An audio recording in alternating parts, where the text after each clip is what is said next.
Hey everyone! Tonight we're traveling back in time to a world of simplicity, solitude, and silence.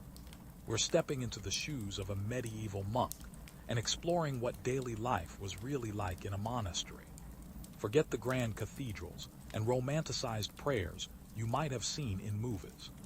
Monastic life wasn't glamorous, but it was purposeful. It was about devotion, discipline, and most of all, routine. Tonight, we'll immerse ourselves in this quiet, structured existence, where time moves at the pace of chanting voices and rustling robes. So close your eyes, get comfortable, and let's ease into the peaceful monotony of a monk's day. Congratulations! You've just entered a medieval monastery around the year 1250. The air is cool and damp, smelling faintly of stone, candle wax, and aged wood. Your bed, if you can call it that, is a simple wooden plank topped with a straw mat and a rough woolen blanket. It's not luxurious, but it serves its purpose, keeping you just warm enough through the cold nights. You blink awake as the bell tolls. It's the monastery's version of an alarm clock, ringing loud and steady. You feel the weight of your habit, a simple, rough wool garment, the same one you've worn for years. There's no variety, no colors, just the muted tones of humility. You rise slowly, your joints creaking a little, but that's nothing new. It's still dark outside, the first light of dawn just barely creeping through the narrow, stained glass windows. The bell calls you to your first duty of the day, matins. This is the night vigil, the longest and most solemn of the monastic prayers. You gather in the cold stone chapel with the other monks, your footsteps echoing through the quiet corridors. The chapel is dimly lit by flickering candles. The light dances on the ancient stone walls, casting long, wavering shadows. You take your place on the wooden choir stall, bow your head, and the chanting begins. It's deep, resonant, and steady, like a river flowing through the darkness. Latin words rise and fall in a rhythm you've long since memorized. Time stretches as the chanting continues. Your mind wanders briefly, but you pull it back, focusing on the words, the sacred syllables meant to lift your spirit and anchor your thoughts to God. An hour passes, maybe two, and finally the chanting ceases. You feel both heavy with sleep and light with purpose.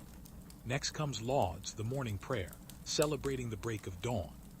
You can see the sky beginning to glow outside the chapel windows. The world is awakening, but inside the quiet continues. The prayer is shorter, more upbeat than matins, giving thanks for the new day. After lauds, you're dismissed to perform your first daily task, cleaning the cloister. The cloister is the heart of the monastery, a square courtyard surrounded by covered walkways. In the center, a small garden grows medicinal herbs and simple flowers. You sweep the stone paths, your broom scraping softly. The air smells of earth and fresh morning dew. A sparrow hops between the garden beds, pecking at the ground. After your chores, it's time for the first meal of the day. You gather with the other monks in the refectory, a large, sparsely furnished room where meals are taken in silence. Breakfast is simple, coarse bread, a little cheese, and a mug of thin ale. You chew slowly, savoring each bite. There's no conversation, only the sound of eating and the occasional soft thud as a monk refills a mug or adjusts his seat. After breakfast, it's time for study and contemplation. You retreat to the scriptorium, a long, narrow room with wooden desks lining the walls. The scriptorium smells faintly of ink and old parchment. Your task today is copying a manuscript, a religious text in Latin, written in careful, looping script. You dip your quill into the inkwell, steadying your hand before drawing the first line. The script must be perfect, no blotches, no crooked letters. Your back aches from hunching over the desk, but you don't complain. This work is holy, a chance to preserve knowledge and honor God. Hours pass as you lose yourself in the steady, meticulous process. The world outside the scriptorium fades away, replaced by the quiet rustle of parchment and the occasional cough from a fellow monk. The bell rings again, signaling the next prayer. You set your quill down, stretching your stiff fingers. As you move toward the chapel, you notice the sun higher now, spilling warm light across the courtyard. It's time for terce, the mid-morning prayer.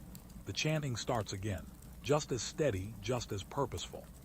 You let the rhythm carry you, a familiar current that guides your thoughts back to devotion. You feel the morning slipping away, measured not by hours but by rituals. And so the day continues, guided by prayer, labor, and quiet contemplation.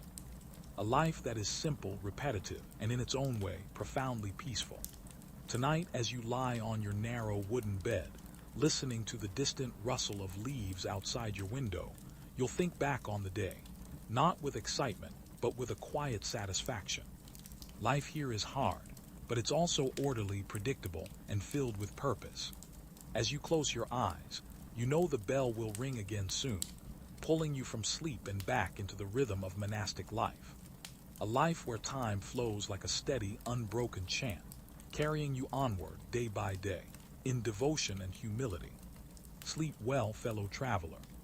Tomorrow will be much the same, and somehow, that's a comfort. The rhythm of the monastery life continues. After the morning prayer of terce, the monks move through the cloister in silence.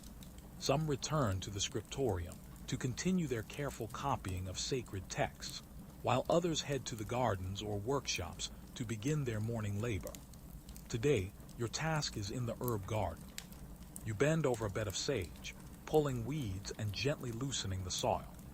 The morning air is cool, but the sun is warming the stone walls of the monastery. You work methodically, your fingers brushing the fragrant leaves. This patch of earth is both a place of peace and purpose. The herbs grown here will be used for medicinal remedies, teas, and sometimes even in the sparse monastery meals. The sound of birdsong fills the air, accompanied by the occasional clink of a spade or the low murmur of another monk tending nearby. You don't speak. Silence is a rule, not just as an expression of discipline, but as a way to keep the mind focused on God.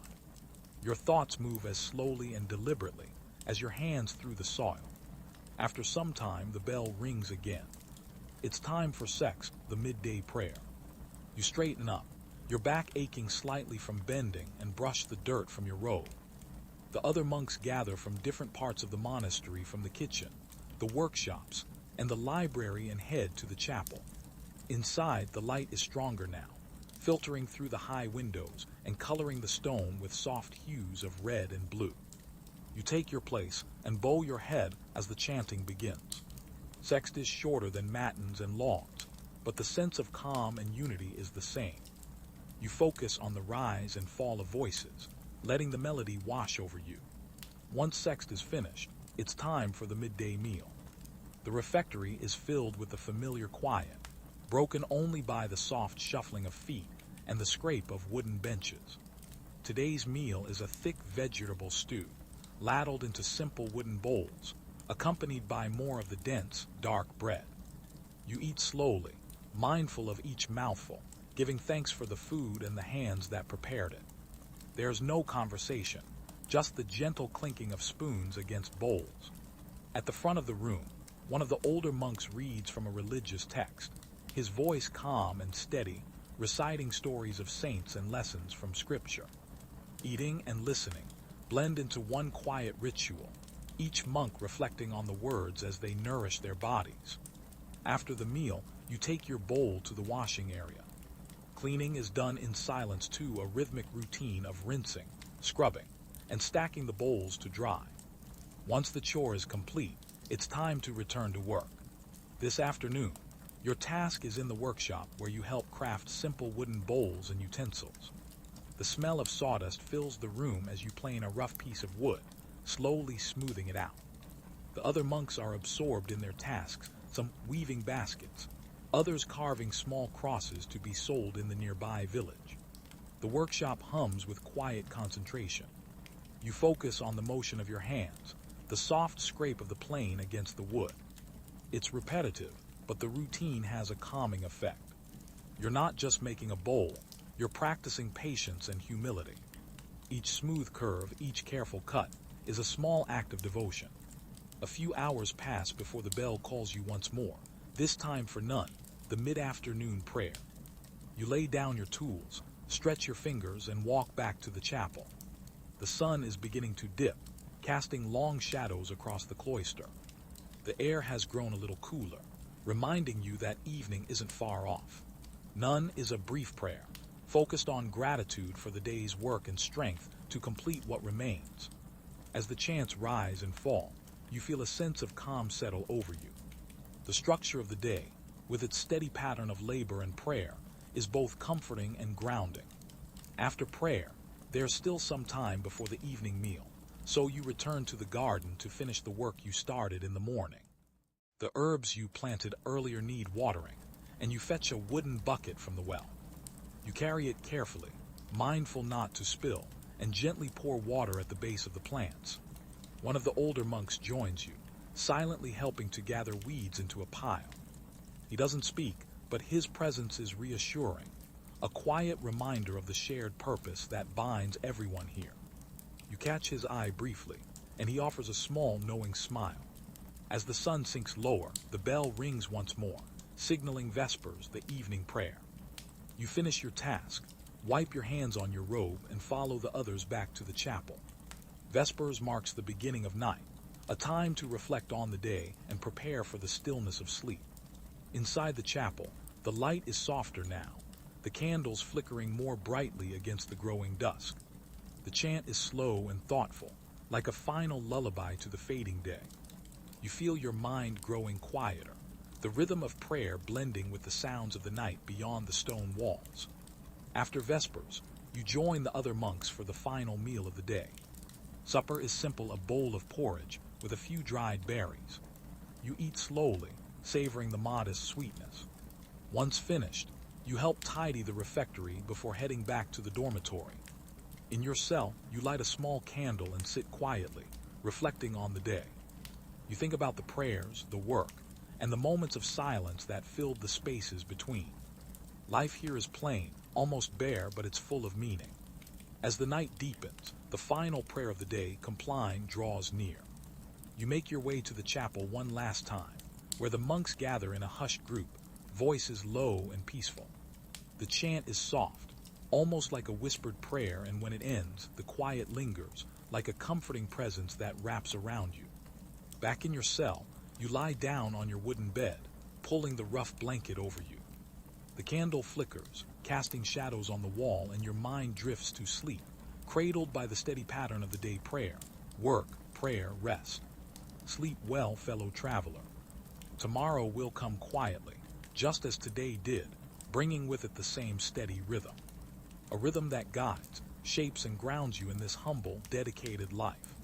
The night in the monastery is calm, wrapped in a silence so deep it almost feels sacred. You lie on your straw-filled mattress, feeling the faint chill seeping through the stone walls. Your muscles ache from the day's labor, but there's a quiet satisfaction in that feeling. You know that sleep is only a few breaths away. Outside, the wind stirs the leaves in the monastery garden, a soft rustling that blends with the faint creak of wood settling. You close your eyes, focusing on the rhythm of your own breathing, and let the peaceful darkness wrap around you. Just before you drift off completely, you hear the faint sound of the bell ringing again. It's not loud, just enough to remind you that time is passing, even in sleep. The monastery's routine continues, even when you're not awake to witness it. When you wake, it's still dark. The faint light of early dawn barely illuminates the narrow window of your cell. You sit up slowly, rubbing the sleep from your eyes, and listen for the familiar sound of footsteps moving through the corridor. The bell rings again, calling you to the first prayer of the day. Matins begins once more, just as it did yesterday and every day before that. You shuffle down the hallway, your bare feet whispering against the cold stone floor.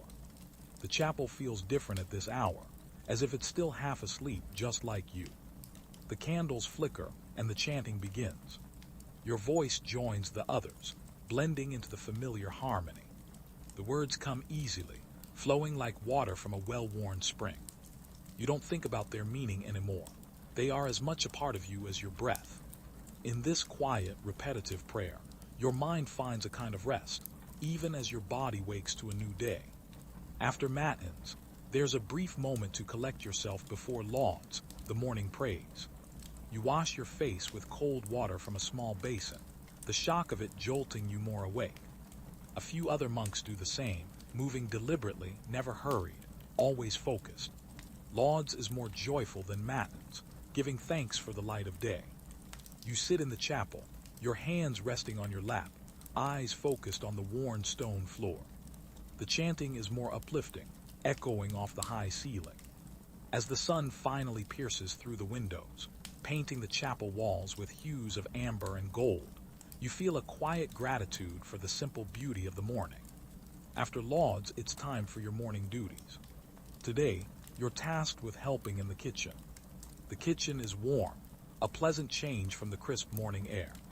A fire crackles in the hearth, and the smell of fresh bread mingles with the earthy scent of root vegetables. Brother Thomas, the cook, hands you a knife and a bundle of leeks. You chop them carefully, mindful not to waste any part of the plant.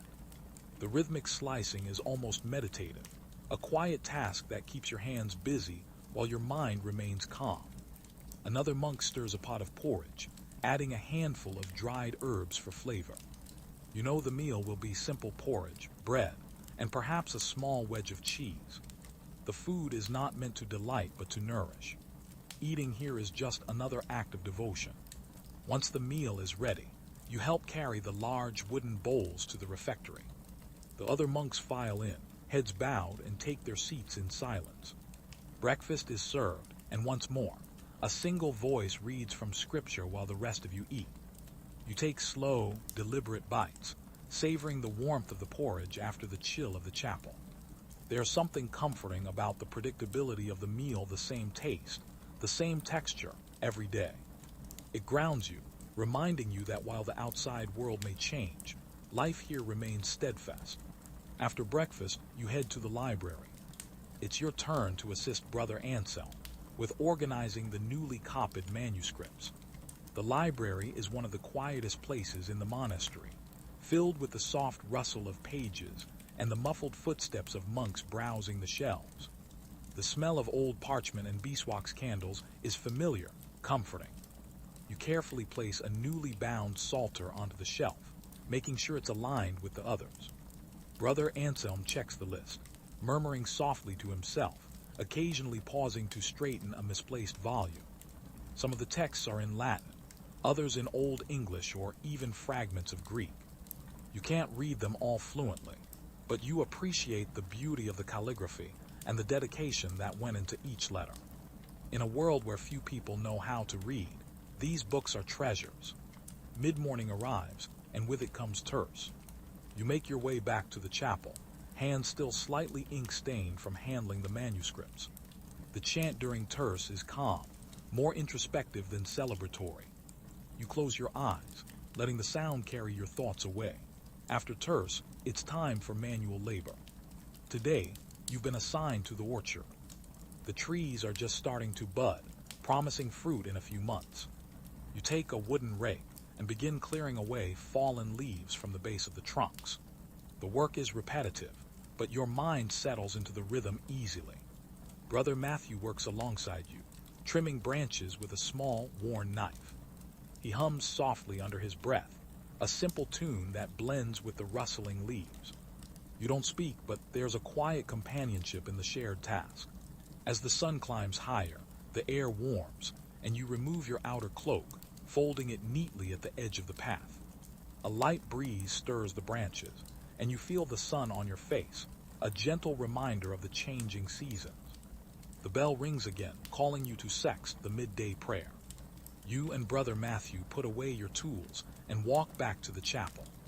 The familiar routine continues, weaving prayer and work into a single, unbroken thread. As the chanting fills the chapel once more, you feel that same deep sense of purpose.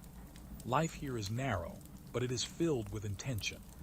Every task, every prayer, every moment of silence builds upon the next, shaping a life devoted to faith and service. Back in the garden after sext, you water the new seedlings, watching the soil darken as it drinks in the moisture. The simple act of tending to the earth feels like a prayer of its own, a quiet offering to the world beyond the monastery walls. You know that soon it will be time for the midday meal, and the cycle will begin again. But for now, in this quiet moment, You breathe in the scent of damp earth and feel a sense of peace, knowing that today will pass just as yesterday did with steady, purposeful calm. Sleep well, fellow traveler. The world outside may be chaotic, but within these walls, life moves like a slow, steady river, carrying you toward the next prayer, the next task, and the next quiet evening. The midday meal is simple as always. You sit in the refectory, spooning the warm vegetable stew from your wooden bowl, savoring the subtle flavors of leeks and parsnips. The bread is dense and slightly stale, but dipping it into the stew softens it enough to chew. A jug of thin ale sits in the center of the long table, and you carefully pour a small portion into your cup, mindful of not spilling a drop. A monk at the far end of the room reads aloud from a collection of homilies, his voice low and steady, blending seamlessly with the soft sounds of eating. There's no conversation, just quiet contemplation as you eat. The words from the scripture drift around you, shaping your thoughts even as you focus on each bite. Once the meal concludes, you and the other monks rise from your benches, bow your heads briefly, and file out to wash your bowls. The washing area is just outside the refectory, where a wooden trough catches the clear water from a rain barrel. You scrub your bowl with a coarse cloth, feeling the rough grain of the wood beneath your fingertips. With the bowls cleaned and stacked, it's time for the afternoon work period. Today, you're assigned to the apiary. The monastery keeps a small number of beehives tucked against the south wall, where the bees can gather nectar from the garden flowers. Brother Robert, the beekeeper, greets you with a nod. His hands are large and calloused, but he moves gently around the hives, careful not to disturb the bees more than necessary. You've helped him before, so you know the routine slow, careful movements to avoid startling the hive. You watch as he lifts the lid from one of the wooden hives, revealing a honeycomb thick with golden syrup. The bees move methodically, humming in a low, contented buzz. You hold your breath as Brother Robert slices a piece of comb, setting it carefully into a bowl. A few bees hover near the open hive, but none seem alarmed. Your task is to melt the leftover wax to make new candles. You take the honeycomb remnants to the small workshop behind the kitchen, where a pot of water is already heating over the fire. You place the comb in the pot, watching as the wax slowly melts and separates from the honey. The scent of warm honey fills the room, sweet and comforting. Once the wax has liquefied, you strain it through a cloth, separating out the impurities. The clear, golden liquid is poured into molds, where it will cool and harden into candles. These will be used in the chapel and the dormitory, lighting the long, dark nights with their soft, flickering glow. The rhythmic tasks of melting and molding are peaceful. Brother Robert checks on your progress now and then, offering a quiet word of encouragement. The gentle crackle of the fire and the murmur of bees outside create a soothing backdrop as you work. The bell rings again, signaling none the mid-afternoon prayer. You clean your hands, wiping away the sticky residue of wax, and follow the others back to the chapel. The air inside feels cooler, and the light streaming through the stained glass windows casts patterns of red and blue on the stone floor. None is a brief, meditative prayer, focusing on perseverance and humility. As the chant begins, you close your eyes, allowing the rhythm to fill your thoughts. The words rise and fall, a familiar comfort, reminding you that each day is a gift, shaped by labor and prayer. Afterward, you return to the apiary to help clean up. Brother Robert carefully reassembles the hive, whispering softly to the bees as if they understand his words. You carry the finished candles to the chapel, placing them in neat rows for use during the evening prayers. The late afternoon sun warms the cloister garden, and you decide to spend a few moments tending the vegetable beds. The earth is rich and dark, and you loosen the soil around the cabbage plants, checking for any signs of pests. A sparrow flits down to peck at the ground nearby, unbothered by your presence. One of the younger monks, Brother Samuel, joins you, pulling weeds from the pathway. You exchange a brief nod, both understanding that no words are needed. Working side by side, you share a quiet camaraderie, a bond formed through routine and dedication. As the sun dips lower, the air grows cooler. The shadows lengthen, stretching across the garden beds like dark fingers. You stand for a moment, wiping your hands on your tunic, and breathe in the scent of fresh earth and drying herbs. The bell rings for Vespers, the evening prayer. You make your way back to the chapel, grateful for the respite from work. Vespers is one of the most peaceful moments of the day, a chance to reflect on the hours gone by and seek strength for the evening. As the monks file into the chapel, you take your usual place, bowing your head as the chanting begins. The voices are softer now, more introspective, as if the day's labor has softened the edges of their tone. You follow the familiar words, feeling them flow through you like a gentle stream. The candles you made earlier burn on the altar, their golden light dancing against the stone. You feel a sense of accomplishment, knowing that your small task contributes to the beauty and function of the monastery. After Vespers, it's time for supper. The meal is simpler than midday, a thick barley porridge, seasoned with a little salt and a few wilted greens. You eat slowly, savoring the warmth. The refectory is quieter than before, as if the weight of the day has settled on everyone's shoulders. When the meal ends, you help clear the dishes, washing them carefully and stacking them to dry. The evening sky outside has turned a deep indigo, and the first stars begin to prick through the darkness. With the day winding down, you head to the dormitory. Your cell is just as you left it, small, sparse, but somehow comforting. You light a single candle and sit by the narrow window, looking out at the night sky. The world beyond the monastery seems distant, almost unreal, as if your life has always been contained within these stone walls. The final prayer of the day, compline, will come soon. You close your eyes and take a deep breath, letting the quiet fill you. The routine here is repetitive, unchanging, but it brings a sense of purpose, grounding you in faith and discipline. When the bell rings for compline, you walk slowly to the chapel, joining the others for the last prayer of the day. The chant is soft and soothing, like a lullaby to end the long, structured hours. As the final notes fade, you bow your head, whisper a silent prayer of gratitude, and head back to your cell. Sleep comes easily, the quiet of the monastery wrapping around you like a comforting embrace. You know that tomorrow will follow the same pattern: prayer, work, prayer, rest, a steady rhythm that shapes your days with humble purpose. Sleep well, fellow traveler. Another peaceful night awaits. Night falls over the monastery, and silence deepens like a heavy, comforting blanket.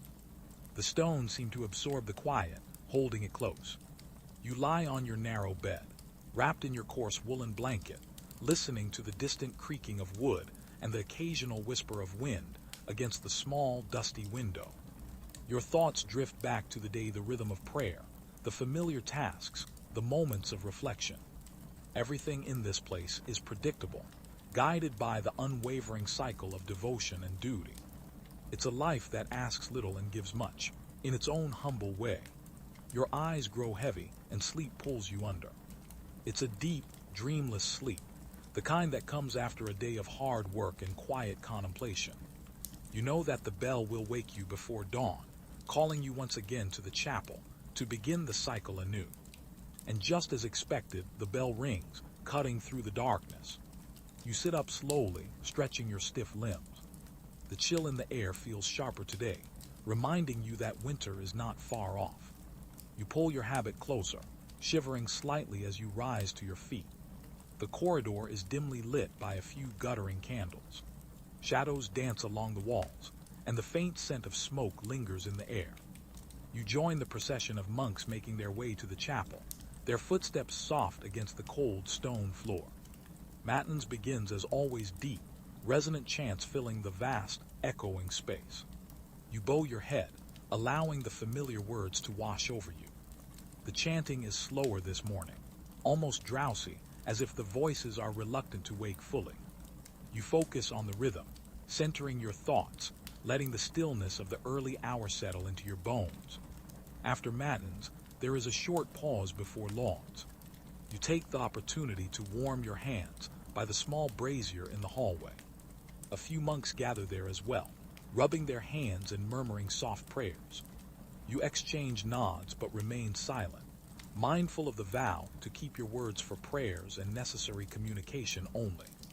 Lauds follows, and as you chant, you notice the first light seeping through the stained glass windows, casting a faint glow on the chapel floor.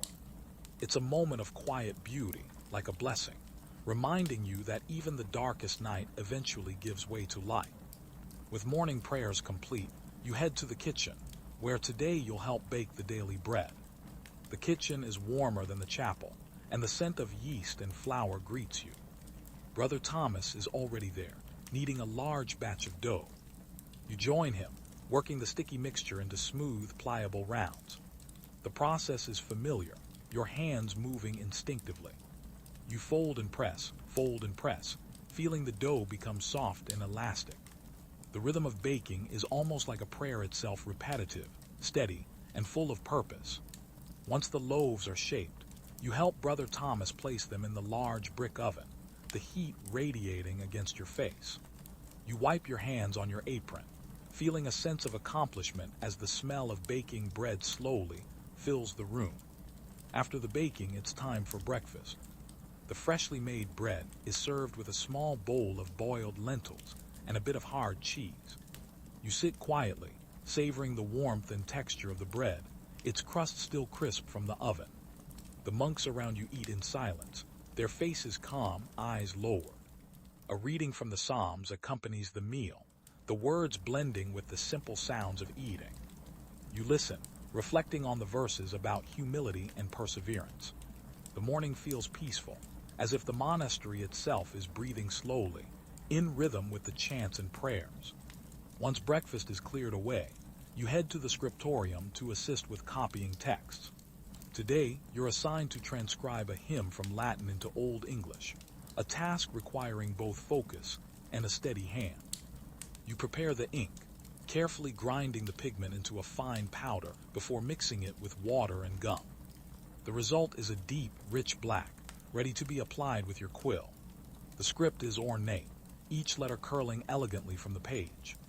You dip your quill, drawing the first line with slow precision. The scratch of pen on parchment is soothing, like a soft whisper. You lose yourself in the task, your thoughts narrowing to just the shape of each letter and the flow of the words. The scriptorium is quiet except for the occasional cough or the soft shuffle of sandals. Brother Anselm passes by, checking your progress with a nod of approval.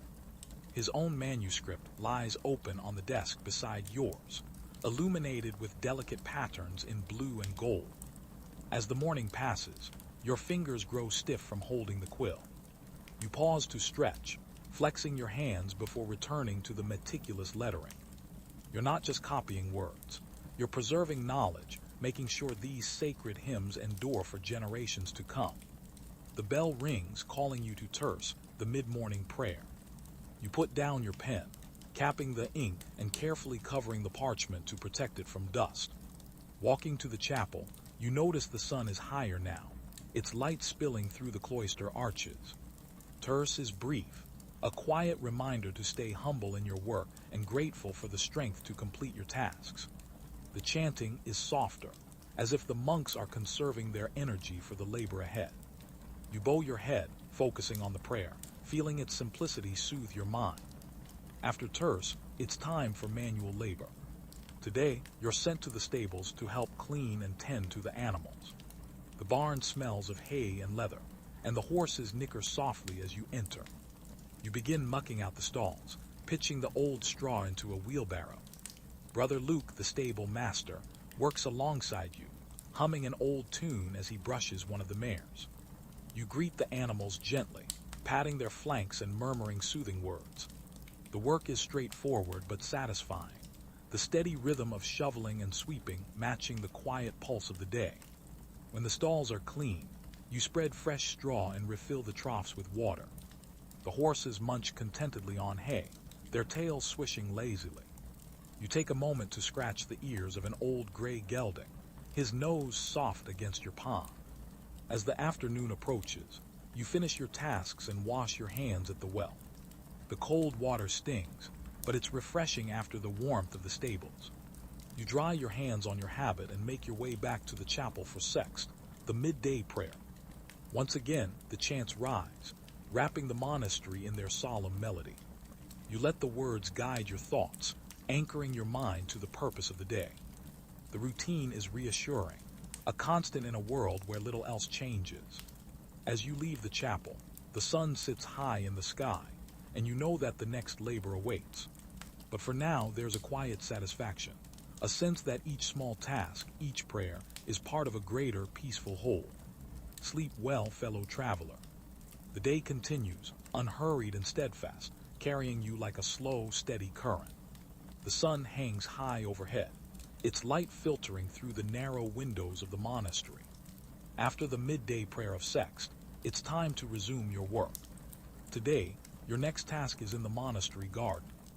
You make your way there, grateful for the fresh air and the soft hum of bees moving between the flowers. The garden is a place of quiet beauty, divided into orderly beds filled with medicinal herbs, vegetables, and a few hardy flowers. You kneel beside the thyme and rosemary, loosening the soil with a small wooden hoe. The scent rises around you, sharp and earthy. Brother Peter joins you, his hands already darkened from the soil. He is older, his back bent from years of tending these plots, but his hands move with practiced care. He doesn't speak, but you share a brief glance, acknowledging each other's presence before returning to your tasks. You pull weeds from between the plants, gathering them into a rough sack. The rhythm of the work is calming, your fingers moving deftly through the soft earth. Occasionally, you pause to swat away a curious bee or brush dirt from your sleeves. Brother Peter hums a low tune, one of the old chants, and you find yourself quietly joining in. Your voices blend with the rustling of leaves and the soft crunch of your footsteps on the garden path. The sun warms your back, and for a moment you lose yourself in the simple pleasure of working the land. After some time, the bell rings again, signaling none, the mid-afternoon prayer. You wipe your hands on your robe and follow the others to the chapel. The chant during none is contemplative, focusing on endurance and gratitude. You bow your head, letting the melody settle into your thoughts. When the prayer concludes, you return to the garden to finish your task. You water the plants carefully, watching as the droplets soak into the soil. The garden is peaceful, a small haven within the stone walls, and you feel a sense of pride in keeping it tended. With the garden work complete, you head to the carpentry workshop. Inside, the air smells of sawdust and pine. Brother Benedict is there, sanding a wooden bench. You pick up a plane and begin smoothing a piece of oak, preparing it for carving. Your hands move slowly, the blade gliding over the wood surface. Each stroke leaves the grain exposed, revealing patterns hidden within the rough exterior. Brother Benedict watches your progress, offering a quiet word of encouragement. The bench you're working on is meant for the refectory. The old one broke under the weight of too many tired monks, and this new one will be sturdier, reinforced with iron brackets. As you work, you think about how each piece of furniture here has its own story, shaped by the needs of the community. Brother Benedict hands you a small carving tool, instructing you to add a simple cross to the backrest. You work carefully, tracing the outline with your knife, then slowly deepening the lines. The cross is plain, but it will serve as a small reminder of faith, even during meals. The hours pass in quiet concentration. Outside, the sun dips lower, casting long shadows through the workshop windows. You wipe the wood shavings from your lap and stretch your back, feeling the day's labor in your muscles. The bell rings for vespers, the evening prayer. You put away your tools, sweeping the floor before heading to the chapel. The air feels cooler now, and a faint breeze rustles the leaves in the cloister as you pass. Vespers is one of the most beautiful prayers, filled with gratitude for the day's end. The chant is slower, the harmony richer, as if the voices are settling into the comfort of evening. You let your thoughts drift, reflecting on the tasks completed and the peace found in each one. When Vespers ends, you make your way to the refectory for supper. Tonight's meal is a simple pottage, thick with root vegetables and flavored with a pinch of salt. You eat slowly, grateful for the warmth of the food after the chill of the workshop. One of the older monks reads from a collection of saints' lives, his voice steady and calming. You listen to the tale of a humble farmer who gave his last loaf of bread to a traveler, only to find his fields blessed with an abundant harvest the next season. The story reminds you of the quiet acts of kindness that go unnoticed, but are remembered by those they help. After supper, you help clean the refectory, scrubbing the wooden tables and sweeping the floor. The routine of washing and tidying feels almost like a final prayer, an offering of service to keep the monastery clean and orderly. As darkness settles outside, you gather with the others for the evening reading. Tonight, Brother Anselm shares a passage about patience, reminding everyone that perseverance in small tasks builds a foundation of faith. You listen, thinking of the garden, the carpentry, and how each small duty shapes the day. With the reading concluded, you return to your cell. The air has grown cold, and you wrap yourself tightly in your blanket. You light a small candle, its flickering light casting soft shadows on the wall. The quiet of your cell is comforting, a familiar space where you can reflect on the day's work. Before sleep, you whisper a private prayer, giving thanks for the strength to complete your tasks and the peaceful rhythm that guides your life here. The monastery may seem monotonous to those on the outside, but within these walls, each moment has its purpose. The final prayer comes gently, like a soft melody to end the day. You join the other monks in the chapel, where the chant is barely more than a whisper. The words are simple, asking for rest and protection through the night. Back in your cell, you extinguish the candle and lie down. The mattress is firm, but your body is too tired to care. Your thoughts drift over the day, the garden, the carpentry, the prayers until they blur together in a peaceful haze. Sleep comes easily, the familiar quiet of the monastery cradling you. Outside, the wind rustles the trees, and the stars shimmer faintly through the window. You know that tomorrow will come just like today, filled with the same tasks, the same prayers, and the same calm certainty. Sleep well, fellow traveler. The steady rhythm of monastic life will be waiting for you, and the sun rises again. The night settles over the monastery like a heavy, comforting blanket. The distant hoot of an owl echoes through the stone corridors, and you lie in your cell, letting the quiet envelop you. Your body is tired from the day's work, but your mind feels calm, settled by the rhythmic routine. Sleep comes slowly, as you think about the tasks awaiting you tomorrow, tending to the garden, helping in the kitchen, and as always, joining in prayer. Life here is simple, repetitive, and filled with small acts of devotion. The bell rings softly, pulling you from sleep. You sit up, rubbing your eyes, and take a moment to adjust to the cool air. The chapel is waiting, and so are your brothers, already moving down the corridor in silence. You pull on your habit and follow, joining the familiar procession. Matins begins as always, the deep, resonant chanting filling the chapel. The candles flicker, their golden light casting long shadows on the stone walls. You close your eyes, letting the chant guide your thoughts, bringing your mind to focus on the words and their ancient, sacred rhythm. After matins, you move through the dim hallway to the washing area, splashing cold water on your face. The shock wakes you up fully, and you take a moment to breathe in the crisp morning air. You can feel the dawn approaching, though the sky is still dark. Lauds follows shortly after, and the tone of the chant is lighter, celebrating the arrival of a new day. You sit with your fellow monks, feeling a sense of unity as your voices blend together, echoing in the vast, vaulted space. The chapel always feels larger at this hour, as if the early light stretches the shadows even further. With prayers completed, it's time for your morning duties. Today, you're tasked with helping Brother William in the infirmary.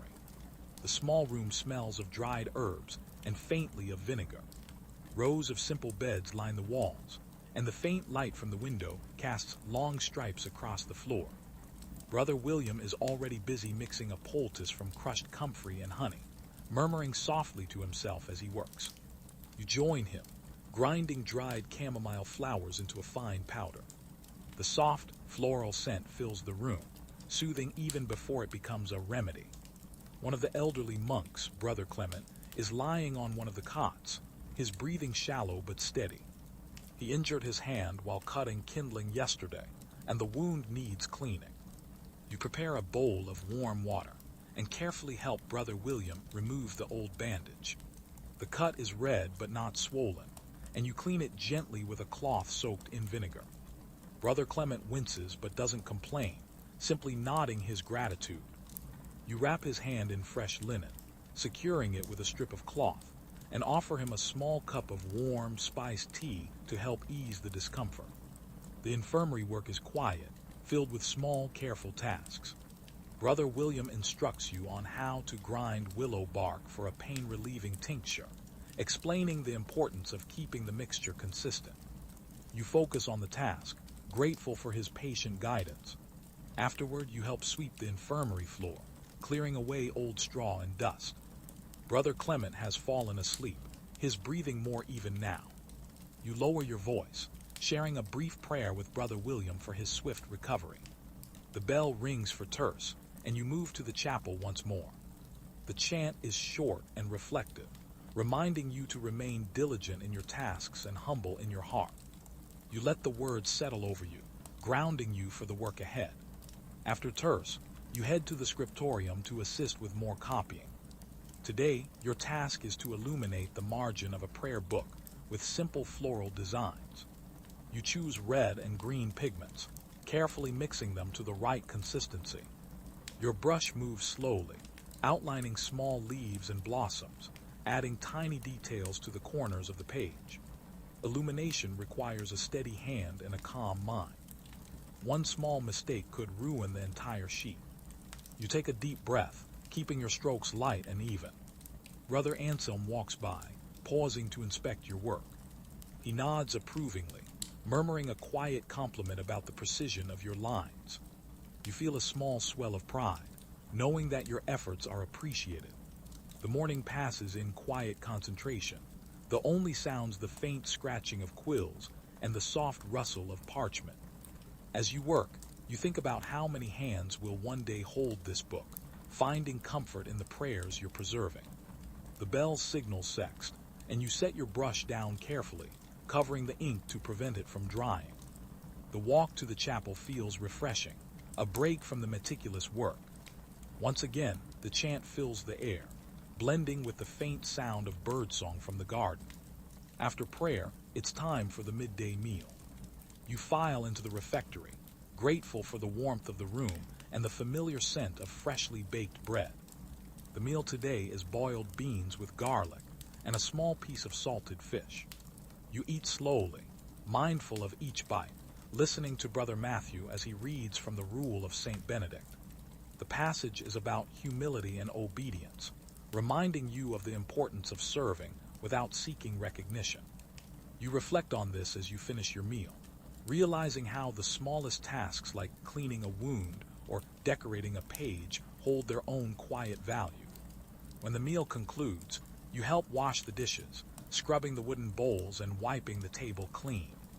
The rhythmic motion of washing is soothing, and you focus on each movement, making sure every surface is spotless. With the dishes done, you return to the workshop to assist Brother Benedict with a new project. Today, he's crafting a simple wooden cross for the chapel wall. You help plane the wood, smoothing the rough edges. The sound of scraping fills the room, steady and purposeful. Brother Benedict shows you how to chisel the grooves where the two pieces will join.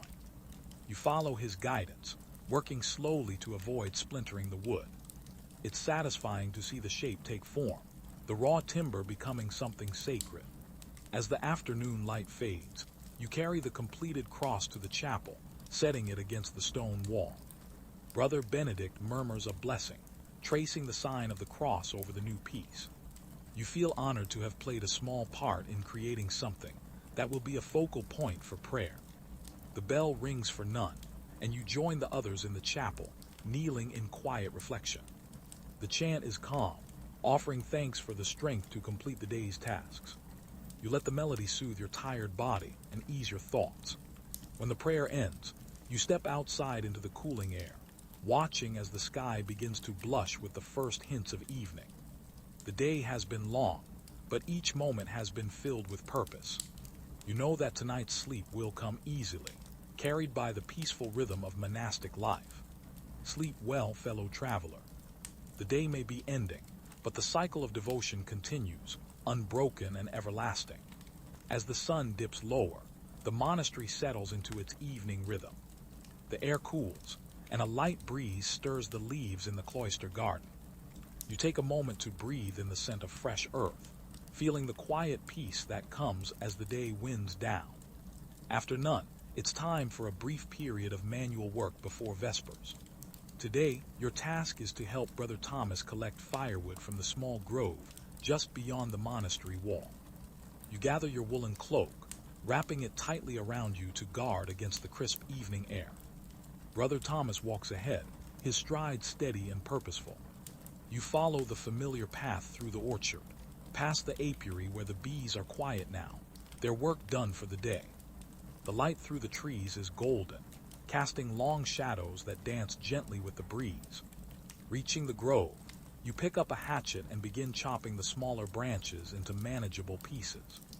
Brother Thomas works on the larger logs, his practice swings creating a rhythmic thud against the wood. You gather the split pieces into a woven basket, stacking them neatly so they don't tumble out on the walk back. There's no need for words, just the steady sound of chopping and the soft rustle of leaves. The simplicity of the task feels grounding, your muscles moving easily after a long day of quieter work. You catch a glimpse of the sky through the branches, streaked with soft pink and pale blue as the day slips into evening. Once the basket is full, you and Brother Thomas make your way back to the monastery. The firewood will be used to heat the kitchen and the refectory, keeping the chill at bay during supper. You place the basket near the kitchen door, wiping your hands on your habit, feeling a sense of accomplishment in the small, necessary task. The bell rings, calling you to Vespers. You follow the other monks into the chapel, where the fading sunlight filters through the stained glass windows, painting the stone with hues of amber and rose. The air feels warmer here, thick with the scent of beeswax candles. Vespers marks the transition from day to night, a time to give thanks for the work completed and to seek peace for the evening. The chant is slower now, almost like a lullaby, guiding your mind to rest. You let the words flow through you, carrying away the small worries and aches that linger from the day's labor. After Vespers, it's time for the evening meal. You make your way to the refectory, where the wooden tables are already set with bowls and cups. Tonight's supper is a thick barley stew, with a few dried mushrooms added for flavor. The bread is slightly stale, but softened by dipping it into the broth. As always, the meal is eaten in silence, accompanied by a reading. Tonight, Brother John recites a passage about charity, reminding everyone of the importance of helping those less fortunate. You reflect on the lesson as you eat, considering how even small acts of kindness can ripple through the community. When supper is finished, you help collect the bowls and wash them at the outdoor trough. The water is cold, but your hands are warm from carrying firewood earlier, and the chill feels refreshing. You scrub the wooden bowls carefully, stacking them neatly to dry. With the meal complete, there's a short period of personal reflection before complying. You take a walk through the cloister garden, enjoying the soft glow of twilight.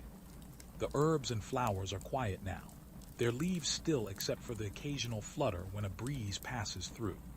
You take a seat on a low stone bench, your back against the cool wall. The sky above is deepening to a dusky purple, and the first stars are beginning to appear. You think about the day, the garden work, the carpentry, the simple meal, and feel grateful for the steady rhythm that guides your life here.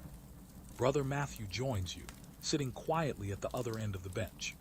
He doesn't say anything, just folds his hands and gazes up at the sky. The silence between you is comfortable, like sharing a prayer without words. As the bell rings for complying, you rise together and walk to the chapel. The final prayer of the day is soft and calm, a gentle closing to the long, purposeful hours. The chant is almost a whisper, and you let your thoughts drift, guided by the melody. After complying, the monks move quietly back to their cells. You light a small candle and sit on your bed, taking a moment to reflect on the lessons from supper.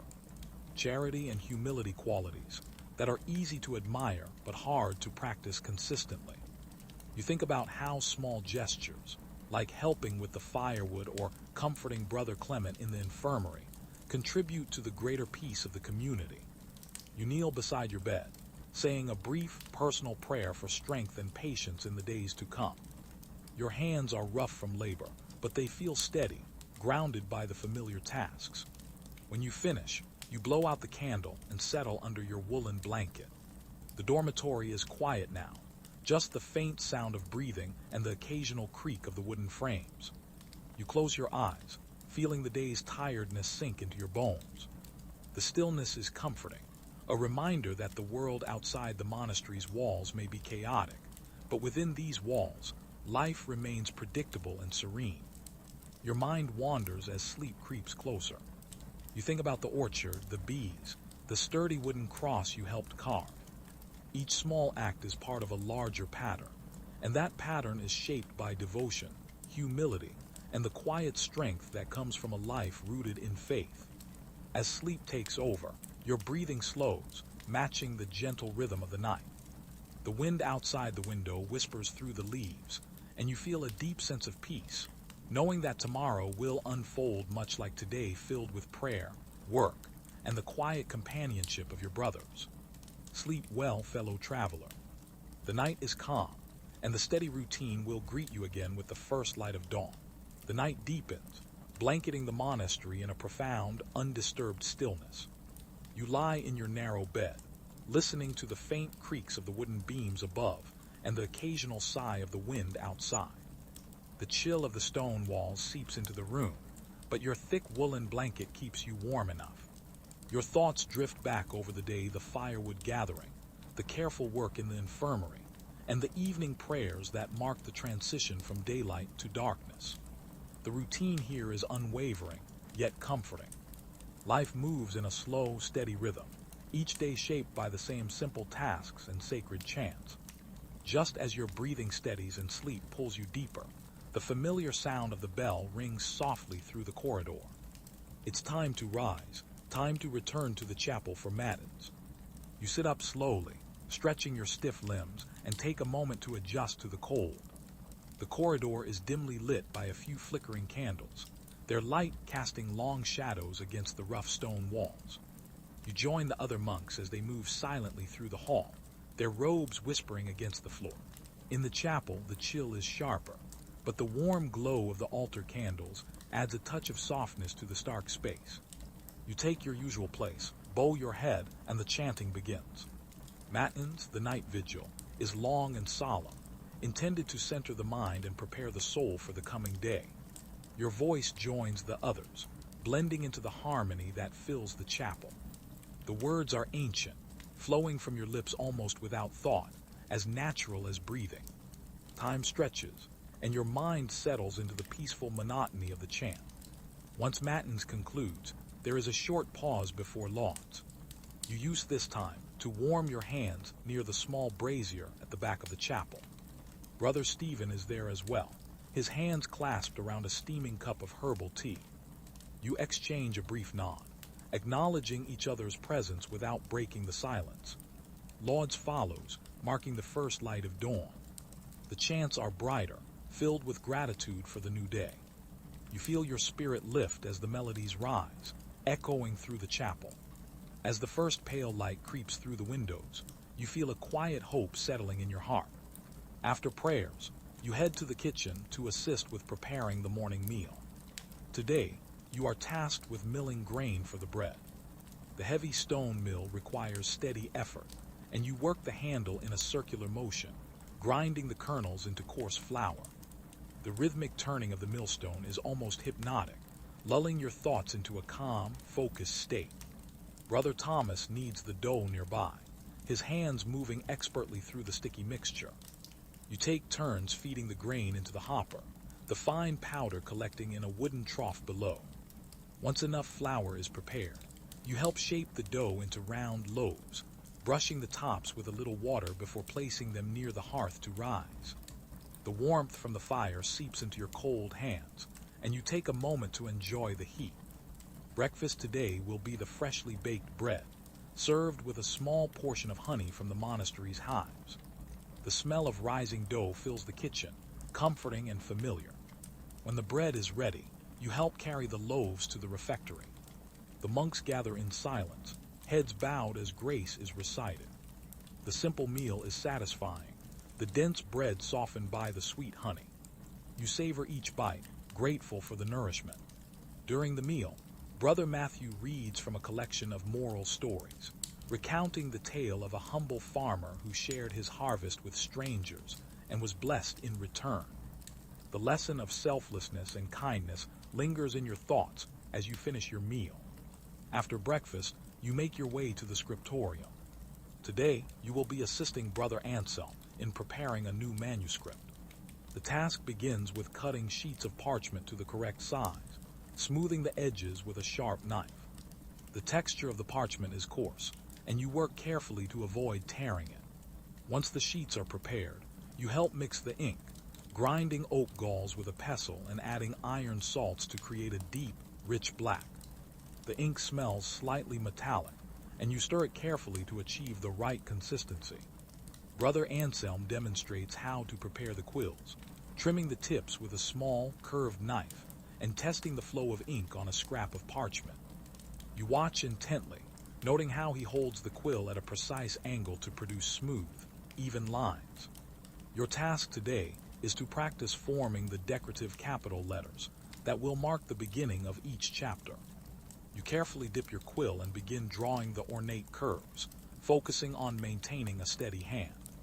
Each letter must be uniform, its flourishes consistent with the monastery's traditional style. Brother Anselm checks your progress, offering a few pointers on how to adjust the pressure of the quill. You nod, grateful for his guidance, and continue your practice with renewed focus. The scriptorium is quiet except for the soft scratching of pens and the rustling of parchment. The bell rings, calling you to terse. You set your work aside, covering the ink to prevent it from drying out. The walk to the chapel feels refreshing after sitting for so long, and the cool air wakes your senses. Terse is brief, its chant a gentle reminder of the importance of humility in both prayer and labor.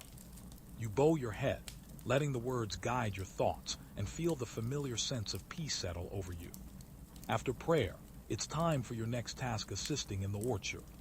You carry a wooden ladder to one of the older trees, where Brother Luke is already inspecting the branches. Today, you will be pruning the limbs to encourage healthy growth in the spring. The ladder wobbles slightly as you climb, but you find your balance and begin snipping away the dried twigs and crowded branches. Brother Luke steadies the ladder from below, offering quiet encouragement. The air is crisp, and the branches sway gently in the breeze. When the work is done, you gather the trimmed branches into bundles, tying them with twine. The orchard looks tidier now, the trees more open to the sunlight. Brother Luke pats your shoulder approvingly, and you feel a quiet pride in the small but necessary task. As midday approaches, the bell calls for sext. You pause your work, taking a moment to catch your breath before walking to the chapel. The chant during sext is steady and calm, and you focus on the familiar melody, grateful for the chance to rest and reflect. After prayer, you take a moment to sit in the cloister garden, enjoying the sun's warmth on your face. The world outside may be unpredictable, but within these walls, life continues at its own slow, peaceful pace. Sleep well, fellow traveler. The pattern of prayer, work, and reflection will continue tomorrow, just as it has for generations. The sun climbs higher, casting soft light over the monastery walls. After sext, you feel a renewed sense of purpose, ready to continue the day's tasks.